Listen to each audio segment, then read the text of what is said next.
G'day, ladies and gentlemen, boys and girls, children of all ages. What is up? What is good? You're here with your boy, Joe. We're going to go through my round 13 team review. Just had to have a quick look to see what number round we're at. The season has been going by so fast, and it has been an absolute whirlwind. We're halfway basically through the season. Another bye round has come and gone, and we did all right. We did okay. Yet again, another top 6% score. It just seems to be consistently going with these top, which is just doing enough. Just doing enough for me to keep, sort of working my way slowly up the ranks. It is not a sprint. It is a marathon, and we're now at top 2% score. So we're closing in on the top 1%, which is the goal for many of us. It is a long season, and just because the team is just about finished doesn't necessarily mean that the game itself is over. There is still plenty of football to come, and that is what is going to be guiding my thought process. Gee, it's really hard to get it perfectly placed. All right, we'll go like that. So Sicily with a 136. This guy, I was hoping that the news would come out that he's not going to get suspended, but no, it was upheld that it's going to be the full 3-week suspension. He's going to appeal. The Hawks are going to appeal. So the hearing's going to be on Monday. So obviously there is room for optimism that he's going to get off, but let's be real, guys. He's not going to get off. I mean, it was a sling. He held onto the tackle. The player, McCluggage, got concussed. The head hit the ground. There's no way he's not copping the 3 weeks. I'm sorry. I know it's great to hope, but for me, I just can't see him not getting suspended. So in my eyes, I think he is a trade out if we're playing for ranked. There is $650K sitting on him, $649,000. For him to be sitting on the bench for 4 weeks, it's too difficult. So it's just one of those seasons. Just one of those seasons. You played the game well. You traded him in. You had him. He was doing sensational for you. He's been D1, basically D1 for the last few weeks, and then this happened. So such is this season. Such as the carnage that has been, it just shows what the state of the game is, and the class action lawsuits. It's doing its thing. It is doing its thing. Nick Dacos with a 118. The kid's a jet. Tom Stewart didn't play. Seamus Mitchell did well for me with a 74. Very solid player. Very solid score. His scoring could go up with Sicily going down, so I'm looking to hold Mitchell. Dawson with a 95. That's a yikes for everybody who captained him. Yeah. Finally, if only. Shays with a 98. He's the one that we sort of backed in. We traded out Zeeble. He also did really well. Maybe we had to hold on to both of them, but I just saw the Zeeble break-even was way too high, and I think I was just too invested into round 15, and I had to trade out around 15. So Shazel, he's a gun. He's still capable of producing great scores, even with role changes. And it doesn't seem like you need too much to be a decent hold in the back line anyway. Will Day with the bounce back score, very happy with him. And this was with him being off the field at the start of the game with that shoulder concern. So for him to come back with 109, absolutely wonderful. I was able to rub it into Big J's face, who traded him out. So very happy with Will Day. Well done, son. Finally, a good score you've given me. Bloody hell. Bont and Pay with 125. Bont is Bont. Led with the 156. This guy just got so many. He got heaps of the pill, all right? Don't get me wrong. But it also helps when you've got the big Texan just kicking 10 goals too, if you don't mind. Score assist galore. That was an absolute massacre of epic proportions at Adelaide Oval. Someone should have told West Coast to just throw in the white towel from the first quarter. Honestly, that is the white flag. Wave the flag. Surrender. We surrender. He's already dead. Jesus Christ. Will Ashcroft with 79. I took that score. I'm not going to be greedy. Should have taken the Johnson score, not over Ashcroft, but man, this kid's a gun. He's going to be my M9 for the year, I reckon. Honestly, this guy's great cover. Doing very well in a loss as well, 96. So he's very talented, Matt Johnson. Humphrey didn't play. Green and Goulden, these two numpties, just absolutely, they're terrible for us this week. It is what it is. Neil with a 102. He was someone we traded in. Both of these guys we traded in last week. Both were very good break evens. They've both gone up in price, but nowhere near as much as I thought they were going to. They're both still sub 600k. 102 for Lockie Neal. He was starting off really slow. Worked his way into the game later down the track. Brayshaw was on a 90 at 3/4 time, and I was 90 something. I'm like, oh, this could be good. He was around the ball, just couldn't get his hands on it. He was burnt so much, so many times. It was ridiculous. Hurt my feelings. And this is now back-to-back weeks where my C has done worse than my VC. Rowan Marshall, that was a 120 plus score, and then they took him down to 119. My cutoff is 120, and a 119 just had it. And I thought, come on, it's Brayshaw against Richmond. Zachy Merritt went 160 on him. They're playing at home. He's in great form. This season is just luck almost, it feels at this point. Zach Merritt, he was tagged. He was tagged in the whole first half, and then was sent forward in the third, and he still got 105. This is Zach Merritt, the new Zach Merritt. Previous Zach Merritt, when he's tagged, he's out of the game and he's gone. He's gone skis.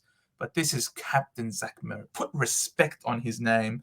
And if not for the bullshit concussion and the dangerous tackling and ball crap like that, he'd be in line. He's in the race for the Brownlow.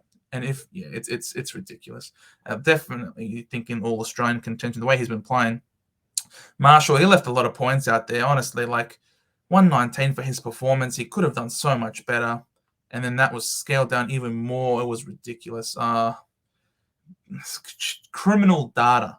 Not champion data, criminal data. Maxi Gorn, 106.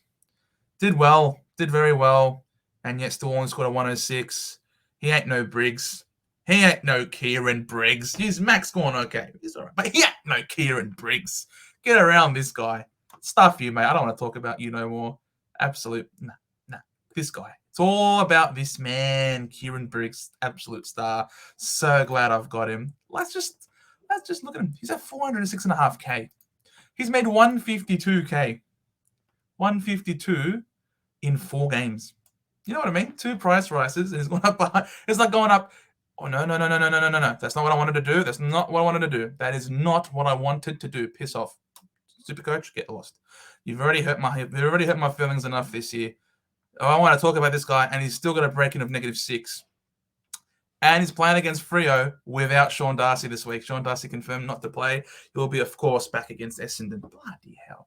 But it's okay. For Kieran Briggs, he's playing against Jackson. So come on, Briggsy. Briggsy, we love you, bro. Honestly, my heart is yours. Dunks with 148. Sensational captain option for those who had him.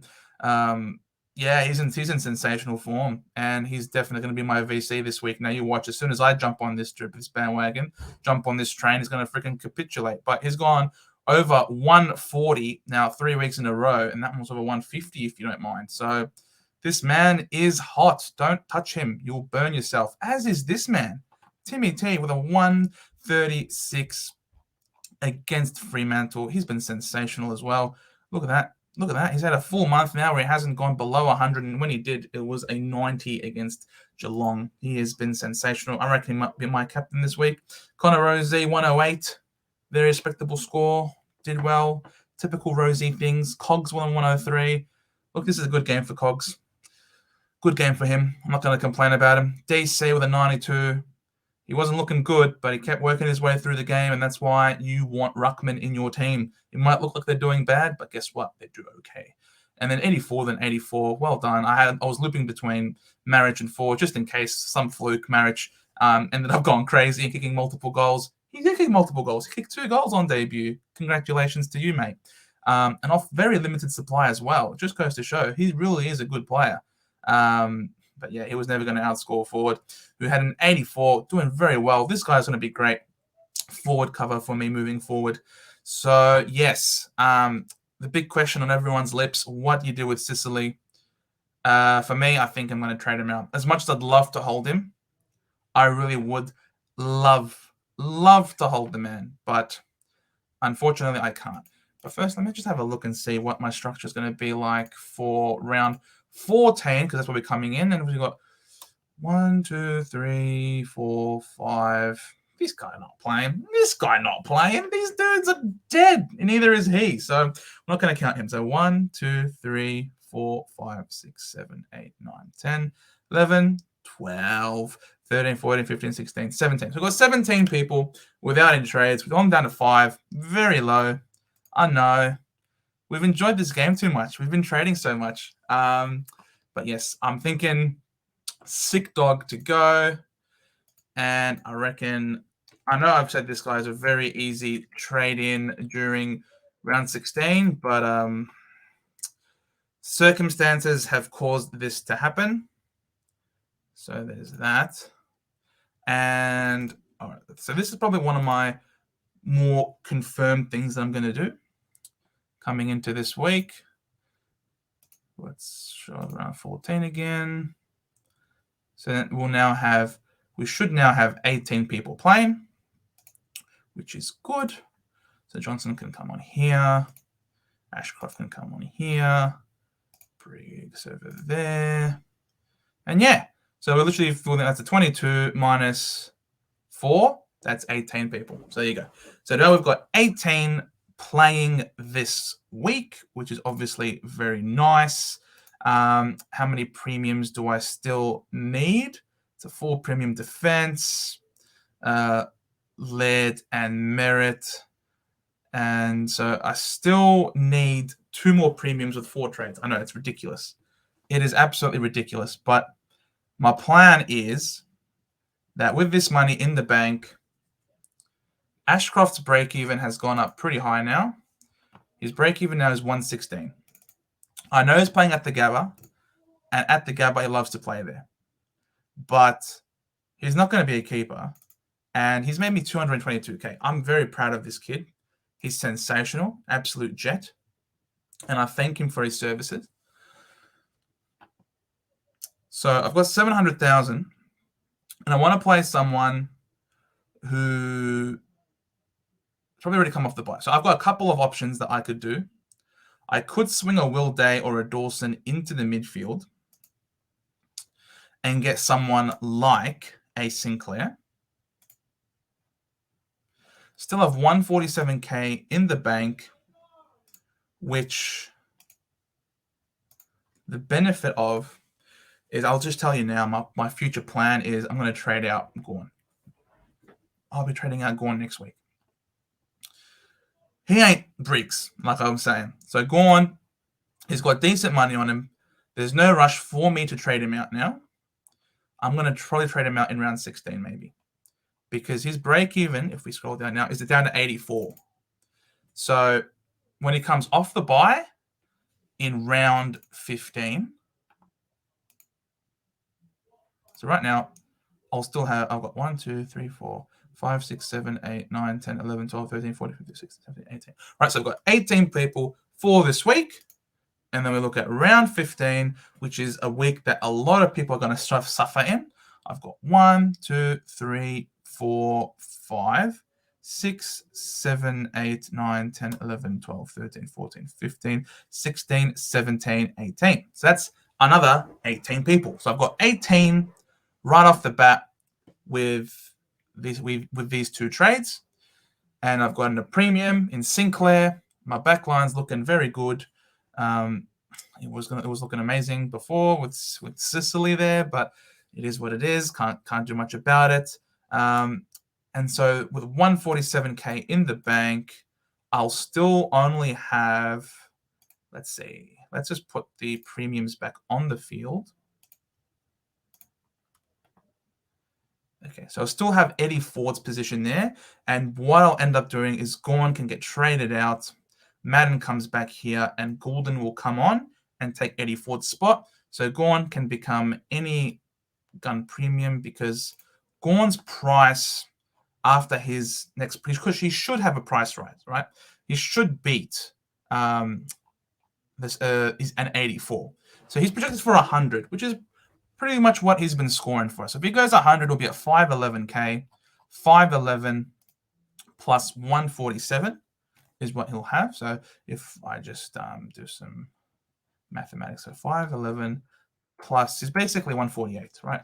So I'll have 659k in the bank to get a midfielder, and that 659k in the bank could be an Oliver who's 658. You know what I mean? So it could be an Oliver. So I'm able to acquire Oliver, or it could be a Petrarca. So either one of these two boys for Gorn, and then my final team, I'll have only 2 trades left, but in the grand scheme of things, I'll have Goulden here. I'll have an Oliver or a Petrarca here, someone of that Uber caliber.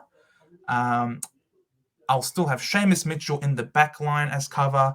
I'll still have Humphrey and Johnson, and I'll still have Ford. So I've still got these players who, let's be real, look at Humphrey. Like, look what Humphrey's been averaging over the last 3 and 5 weeks, 96.7 and 94.2. This is sensational. This is great scoring. Compared to, if you look at Goulden, for example, and no one's really talking about trading Goulden, if Supercoach would respond, looks like the game does not want to open up Errol Goulden's statistics. So, look, it is what it is. So, if you have, I can't even spell Goulden's name. What is going on? I click him. I click on him, and nothing happens. Remarkable. Alrighty. So that's basically my plans for the week. I know this is very weird, and technical problems has sort of shafted me there trying to do that presentation. But look, it is what it is. Everyone's probably scrambling on there now in light of the news about Sicily. So that's going to be my plan, having 18 for this week coming up in round 14 and 18 for next week is something that I'm really happy about. I've got a decent number of premiums in both of these weeks as well. And hopefully that will put us in a great position to continue climbing up the ranks during these buy periods, and remembering that there's still a lot more rounds to come. I might not have that that extra premium that other people might have, but that extra premium that a lot of people have, I think, to me, is very speculative. I'm not a big believer of Fife. I'm not a big believer of Keys. I don't think either of these guys necessarily are going to be able to carry you out throughout the whole year. And their scoring is fairly up and down and role dependent. I'd much rather be in a position where I have 2 trades left, have these great cashed up rookies on the bench that are capable of scoring really well, like your Humphreys, like your Johnsons, for example. Your Fords are capable of going 80s as well. So having these guys still performing really well on the bench, as well as make money to the point where I can one down, one up, and really get someone who's really good as that last player. So that's the team, guys. Thank you so much for watching. If you like what you saw, make sure you give us a like, a subscribe. We'd greatly appreciate it. And stay tuned for all of our mid-season review/report card videos that we're doing for all of this week's buy teams. My Bomber boys are involved as well as part of those videos. So make sure you head on over and watch those. So thanks, guys, for watching, and we'll see you in the next one.